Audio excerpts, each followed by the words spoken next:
Hey, how's everyone doing? So I wanted to make this video just kind of in response in regards to the latest Chicago shooting and the protest.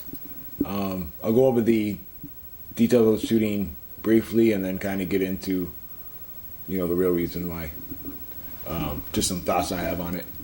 So last Saturday, a 37-year-old guy was suspected of having a gun on his waistband, and so these foot patrol officers in Chicago. The video starts. I'll link it down there and everything. The video starts with you seeing him talking to an officer, and then you see him take his wallet out. You see the other three officers go to surround him. The lady officer tries to put her hand on his forearm, and then everything ensues from there. Tries to spin away and everything, and then through the course you can see his gun exposed, and he starts to run away. And as he's turning around, you can see him starting to grab for his holster, and that's when he's shot and fatally wounded. There were protests that night, and I think those ones were peaceful. But then on Saturday, protests were not peaceful. People jumping on cop cars, throwing bottles, acting a fool, stuff of that nature. Personally, I believe it was a justified shooting. The man did have a permit to own a gun, but he didn't have a permit to conceal and carry. So at that point, you are committing a felony if you're carrying a gun, which you may legally own, but you don't legally have the right to conceal and carry. But if more information comes out, maybe that'll change. I'm not sure, but I doubt it. It seems like it is what it is. And I remember reading and hearing a community activist, I forget his name, I think his last name is Calloway, talking about it, how it hurts, because it's a racially motivated shooting, and I don't quite see where it's racially motivated. And just simple fact that they noticed that he might have something underneath his shirt. They went to ask him about it, and the rest ensued. I don't understand why he did not continue to just talk to the police officer to do what they requested, because he was talking to one. He pulled out his wallet, so it's already a fine situation. And then I think he just kind of panicked with the other officers surrounding him and stuff. But if he'd have just not resisted, he would have still been living. He might be in jail because of a felony, but it's a sad situation nonetheless. But I kind of want to talk about the broader issue. Especially in Chicago right now, it's like the city is burning. I mean, there's been 1,400 shootings since the beginning of the year, and at least 300 people dead, or close to 300 people. And I would bet a whole lot that 95% of that was black on black violence. And that's not including the police shootings, so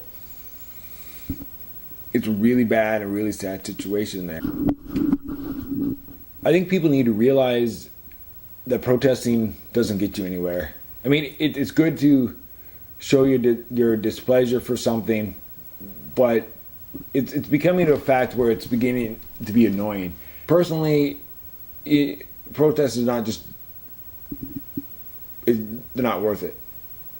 What is worth it is actually doing something.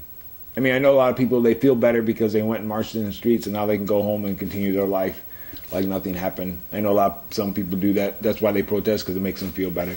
We're not talking about feelings. We're talking about legitimate problems, legitimate things that need to be changed in the city of Chicago and other inner city places. Look, for one, you can't win a war against the police. That's not going to happen. So how do you fix it? Just personally speaking, just from someone looking on the outside in and knowing life is not easy, life is rough at times, but it takes the community, and only the community. The government can only do so much. The government cannot force a community, a minority community, especially a black community, in Chicago, Detroit, wherever else there's, higher rates of crime. The government cannot force people to act a certain way. Unless you want to live under martial law 24/7 for the rest of your life, the government cannot force people to act a certain way. None of us want that. You as a community can, in a sense, force people to act a certain way. Because when enough voices speak up, when enough voices say, enough, enough, enough, enough, enough killing, enough of this genocide, which it is, we need to do something. And what do? You know, your community leaders in Chicago and other inner cities and stuff, for one, you need to look at your political leaders who have been in charge of your cities for decades.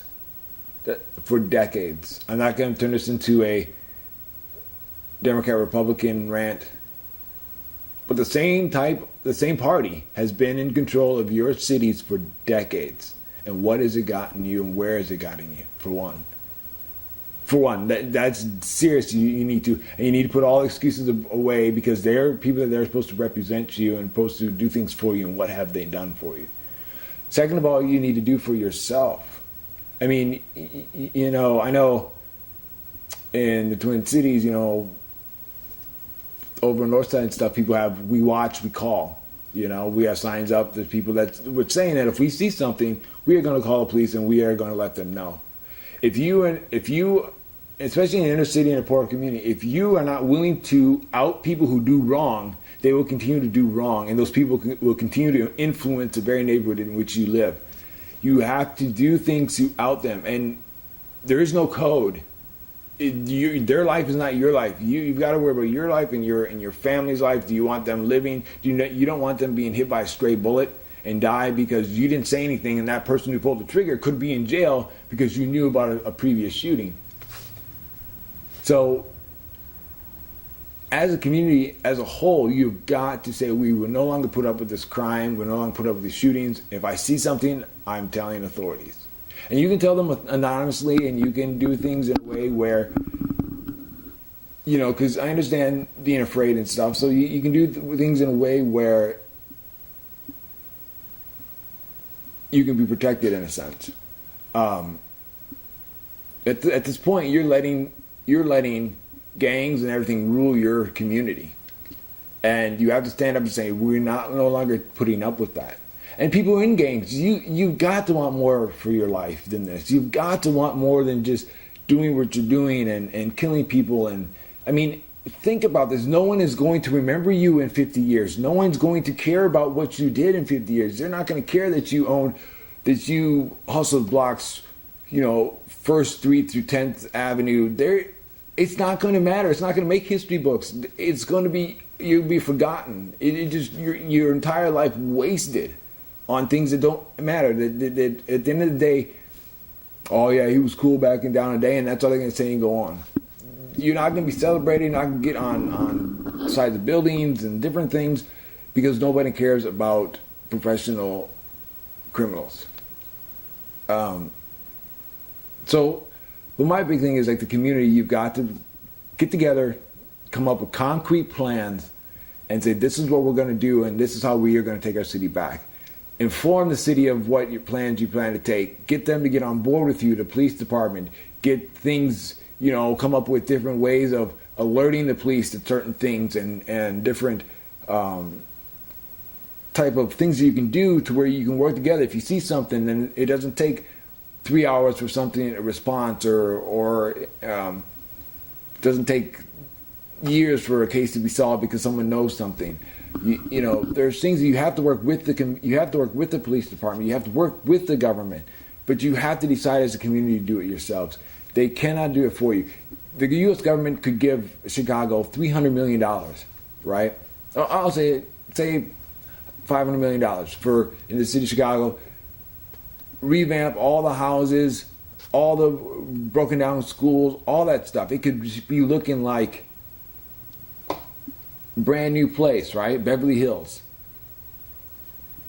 But if the community doesn't change, if the community doesn't stand up, if it doesn't say this type of life, this type of culture of killing each other is no longer accepted, in 5 years or less, it would be right back to where it is today. Plenty of examples of that, of if a person like wins a lottery,